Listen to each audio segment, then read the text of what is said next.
J'attendrai puisqu'il le faut, puisque tu me le demandes. La peur au ventre, j'attendrai, car je ne crois plus aux promesses de l'avenir.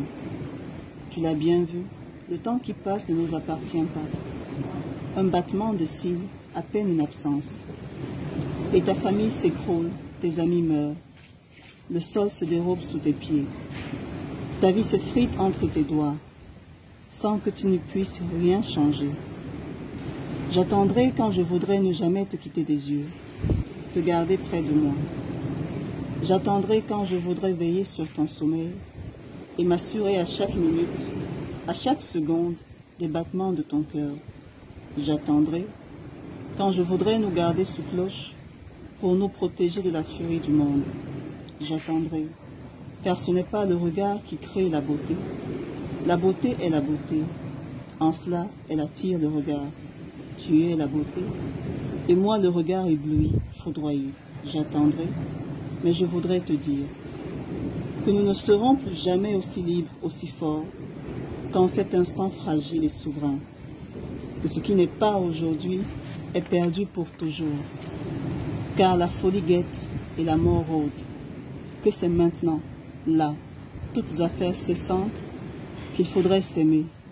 Mais j'attendrai, puisqu'il le faut, puisque tu me le demandes. Je viens de lire la fin du roman « Les jours viennent et passent » de Emily Boom. Roman que j'ai adoré et que j'ai relu. Il est des romans comme ça qu'on a besoin de lire plusieurs fois. J'aime les chutes de Emily Boom, ces chutes de phrases, ces chutes de textes. C'est un long texte extrêmement poétique. Je l'ai trouvé très poétique. Je l'ai trouvé très empreint de nostalgie. Je l'ai trouvé très empreint d'humanité. Alors, il y a plusieurs personnages principaux ici. C'est un roman très complexe dans sa structure, magnifiquement complexe, parce qu'elle mène cette complexité avec beaucoup de maestria et de finesse. Il y a plusieurs personnages principaux ici déjà. C'est une histoire, on va dire, transgénérationnelle, une histoire de femme. Tout commence par Anna, la mère qui est mourante, qui est malade, qui est mourante, et qui délire comme ça dans son agonie et qui ressasse sa vie. Et à côté d'elle, il y a Abby, son unique enfant, sa fille, qui elle-même passe par un divorce, passe par un traumatisme. Et ces deux vies vont déployer sous les yeux du lecteur plusieurs autres vies anciennes et plusieurs autres vies futures. C'est un roman structuré sous forme d'escalier. C'est-à-dire que en lisant la vie d'Anna, Emily vous amène dans la vie de sa mère, la mère d'Anna, la grand-mère d'Anna, l'aïeul d'Anna, et après on vous ramène au présent avec Abby, qui vit la mort de sa mère Anna, Abby et ses traumatismes personnels. C'est un roman mené avec maestria. Je dis, la structure est extrêmement complexe, mais elle le mène avec un tel tact et une telle finesse qu'on ne s'en rend pas compte. Je l'avais dit en semaine, c'est un roman majestueux de finesse. Il est apaisant, je ne sais pas comment expliquer, c'est un roman extrêmement apaisant. Vous voyez, il y a des... Bon, je vais faire l'analogie avec les films. Vous voyez, il y a des films d'horreur, il y a des films de suspense, il y a des films policiers. Et il y a des films qui parlent des histoires de vie. Vous voyez, ce genre de film qui apaise. Ça fait du bien de le voir, on se sent bien à l'intérieur. Et c'est exactement ce que le roman de Emily Boom fait. Il n'y a pas de suspense ici en tant que tel. Il n'y a pas d'intrigue ici dans le sens propre du terme. Mais c'est des histoires de vie, c'est des histoires d'humanité. C'est un roman magnifique de fragilité humaine.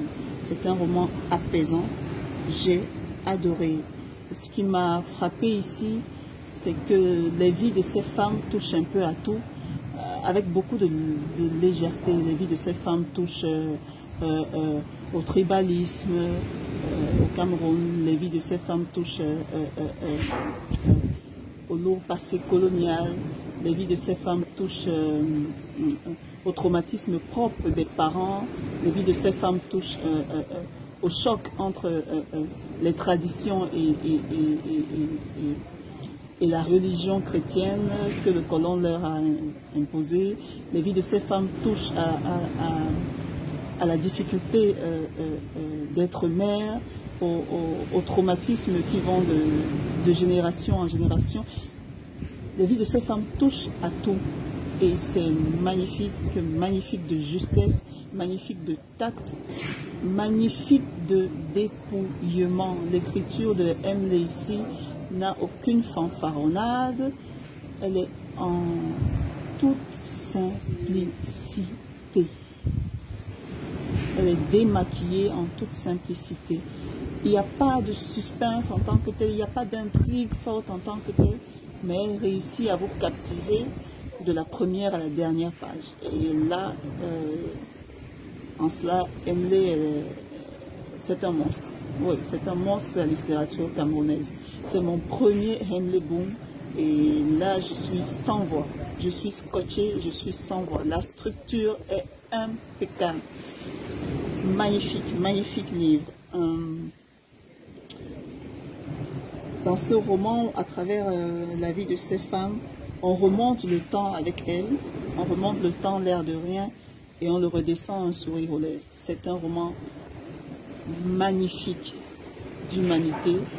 Franchement, je vous le conseille. C'est un gros coup de cœur pour moi en cette année. C'est mon premier Emily Boom. Et quelle écrivaine, mon Dieu, quelle écrivaine.